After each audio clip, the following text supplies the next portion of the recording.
হবিগঞ্জের নবীগঞ্জ উপজেলায় পুকুরের পানিতে ডুবে একই পরিবারের ৩ শিশুর মৃত্যু হয়েছে। এছাড়া জেলা সদরে পানিতে পড়ে মারা গেছে আরেক শিশু। এমন ঘটনায় পরিবার ও স্বজনদের মাঝে নেমে আসে শোকের ছায়া। দুপুরের খাবার খেয়ে বাড়ির পাশের উঠানে খেলছিল হবিগঞ্জের নবীগঞ্জের করগাঁও ইউনিয়নের পাঞ্জারাই গ্রামের ৪ বছরের শিশু শ্রাবণ, ৭ বছরের শুভ এবং তাদের ফুফাতো বোন ৫ বছরের রহনা।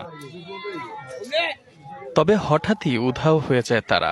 চারদিকে খোঁজাখুঁজি করে না পেয়ে পুকুরে নামেন পরিবারের সদস্যরা। একে একে ৩ শিশুকে উদ্ধার করে নবীগঞ্জ উপজেলা স্বাস্থ্য কমপ্লেক্সে নিয়ে গেলে কর্তব্যরত চিকিৎসক তাদের মৃত ঘোষণা করেন। 3টি বাচ্চা ডেড বডি নিয়ে আমাদের কাছে আসে। আমরা ওদের গার্ডিয়ানের কাছ থেকে হিস্ট্রি নিয়ে জানতে পারি যে ওরা পানি দিয়ে ডুবে মারা গেছে। এই ঘটনায় স্বজনদের আহাজারিতে ভারী হয়ে ওঠে এলাকার পরিবেশ। 3টা বাচ্চা তারা তুলতে হবে পানিতে। ওই অবস্থায় আমি ওই তারার সাথে লইয়া হসপিটাল ফোন পাইছি।